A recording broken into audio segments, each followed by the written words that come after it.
Professor Boris is also the chair of the European Alliance of Radiation Protection Research.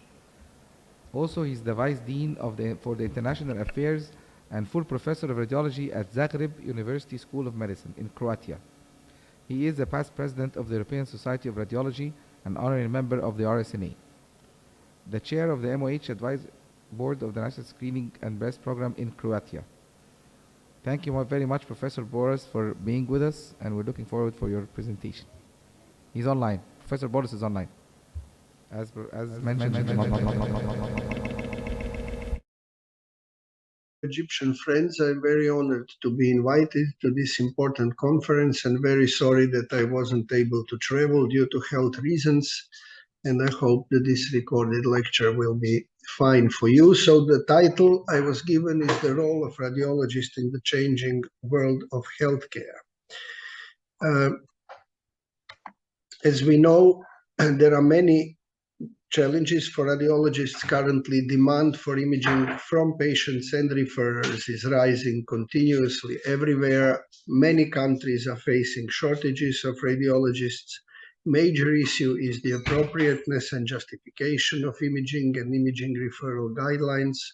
Also, reimbursement is decreasing in most countries due to healthcare system constraints. Burnout is large. In radiology, there are many turf battles where other professions want to use imaging. There are several issues within subspecialties, interventional and neuroradiology. Education of radiologists is insufficient and outdated in many countries. And then we have artificial intelligence coming on a big doors, promising to augment radiologists with image interpretation to optimize the workflow. If we look at many OECD data, in 10 years periods, both number of CT exams and MR exams is rising constantly, practically in all countries. As we see from these tables, there were publications 15 years ago that within 10 years, visits to emergency department increased by 30% in 10 years, while CTs 330%, and these trends are ongoing worldwide. Regarding appropriate utilization, overuse of imaging is identified in 1/3 among, in this case, 58 clinical situations. Also, there are data from United Kingdom which show that regarding the supply and demand of consultant clinical radiologists, this gap is increasing constantly and actually increasing more and more because the demand is huge. Now, also, we are used to volume-based radiology and how many studies we read in a day. However, there is now tendency to move to value-based radiology. This is very important. Modern healthcare is turning to value-based healthcare due to medical inflation, which is higher than costs of living inflation. And value-based healthcare is designed to slow the pace of medical inflation without compromising outcomes, and it focuses on identifying practices that optimize ratio between cost and outcome. And several societies have written about this, both in United States and in Europe, including ESR. So basically, what is value-based healthcare? It's appropriate care to achieve patients' personal goals, bringing personal value, bringing technical value, achievement of best possible outcomes with available resources, allocative value, distribution of equitable resource across all patient groups, and societal value. It is contribution of healthcare to social participation and connectedness. If we look at paper from Michael Porter, there are 3 tiers. The first one is most important, health status achieved or retained. And then there are, of course, process of recovery and sustainability of health that are also very important. So regarding radiology and Porter's value-based healthcare model, we can say that much of the total cost of caring for a patient involves shared resources, such as physicians, staff, facilities, and equipment.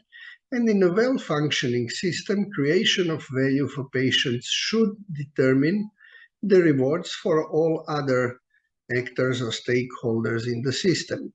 Radiology is actually a perfect example of a specialty where health resources are shared across all levels of healthcare delivery, all medical specialties, and that is involved in patient care at all ages. However, only specific mention of radiology in value-based healthcare model is as cost center in context of influence of errors or complications negatively affecting outcomes.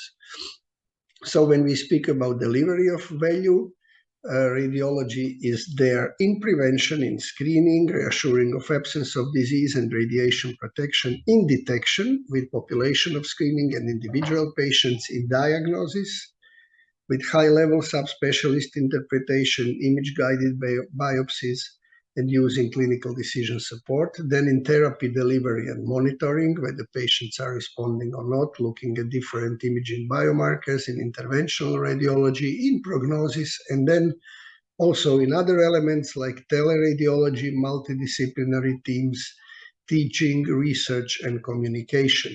So radiology must be part of any calculation of value metrics, and resourcing decisions based on such calculations have to take account of the need to resource radiology adequately to maintain its value contribution. So radiologists and radiology departments have a responsibility to help define and create value wherever possible and to optimize the yield from what they do. So value in radiology, patients are recipients of care. We need to understand needs best served by applying investigation best suited to answering relevant clinical question for the particular patient at point in care. For referrers who are immediate customers and radiologists, we need to work together to ensure that resource utilization is justified and optimized to specific patient circumstances. And basically everybody should understand methodologies to determine cost and value and understand that choice of actions may have implications going beyond specifics of any one episode of patient care or siloed budgets. So radiology can be viewed as value-creating specialty. Breadth of contribution of radiology to patient care must be understood. Specialty must work to quantify effects on patient outcomes and quality of life. Referrers should have accountability for their effect on cost of imaging and ensuring optimized resource utilization, and managers must understand potential costs of undersupply of shared resources, while radiologists must ensure justification and appropriate use of resources. If you remember what Geoffrey Hinton, Canadian computer scientist and cognitive psychologist, said 6 years ago, is that basically radiologists are like the coyote that's already over the edge of the cliff but hasn't yet looked down, so doesn't realize that there is no ground underneath him, because he thought that within 5 years deep learning, artificial intelligence is going to do better than radiologists.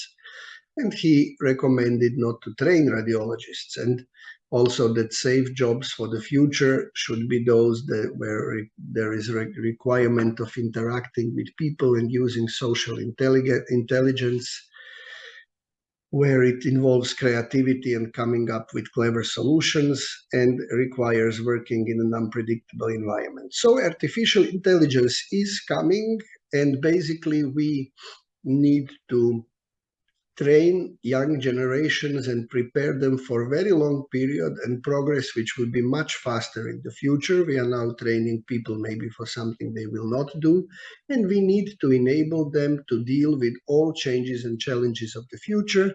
We need to educate young to be drivers of change rather than teaching them only the current profession. So they should be, in a way, innovation managers and information brokers. Estimated doubling of medical knowledge, which 70 years ago was 50 years, is now actually 60 days. Technology is much faster than biology. And help of AI will become vital to integrate multiple data sources also beyond radiological images. So radiologists and AI systems are to learn from each other, and there will be increased interaction of radiology and pathology. Regarding URASAFE imaging, AI and radiation protection, we believe that AI can be an optimizing tool to assist technologists and radiologists in choosing personalized patient protocols, tracking patients' dose parameters, and providing an estimate of the radiation risks associated with cumulative dose and patient susceptibility. Also, European Institute for Bioimaging Research has strategic agenda for biomedical imaging, which has key role in personalized medicine, identifying current challenges, encouraging policymakers to invest in artificial intelligence research for biomedical imaging. Medical images constitute substantial portion of all medical data, and they definitely exceed radiologists' capacity to interpret them. So these are resources for research on diagnostics, epidemiology, and drug development. And potentials of machine learning and artificial intelligence is that we can interpret images more consistently and efficiently, improve disease prediction, disease making, response prediction, support diagnosis, reduce costs, and accelerate drug discovery, and they are not yet used to full extent. Certainly, radiomics is what tissues express through medical images. We know differences between genomics and radiomics that are both important in personalized medicine, and also looking at imaging biomarkers is important. So when we analyze radiomics and biomarker data through AI, it can decrease variability, increase reproducibility of study results, and we can basically implement computer-based processes to analyze medical images for detection, classification, depiction of tissue changes, which all leads towards personalized medicine. So in the future, we have image preparation, radiomics and imaging biomarkers, and then structured reports, quantitative structured reports, and integrated reports of clinical and genomic, and we can put artificial intelligence in both parts of this pathway. So regarding the future of radiology, if we will stay focused primarily on images alone, it will likely set our field up for long-term failure. CT and MRI are certainly more affected by artificial intelligence than ultrasound and interventional radiology, at least in the short term, and interventional radiology is developing as better defined specialty. And we think the diagnostic radiologist role could evolve into a diagnostician who integrates multiple sources of data with the help of AI. So we need strategic interactions with pathology and combined training programs over time, and radiology residents need education in bioinformatics, data management, and molecular biology. And AI will play a major role and may replace poorly educated radiologists. So to finalize, quantitative imaging, AI-based analytics, and value-based imaging, this is innovation around value in medicine. And there is threat that we lose radiology skills unless we introduce changes in the education system. And also, most probably, future of radiology and radiologists will differ in various countries, and there is some opportunity for radiologists to replace medical internists as integrators of health and medical information, since in internal medicine there is also division in subspecializations. Thank you very much once again for inviting me, and I'm very sorry not to be able to.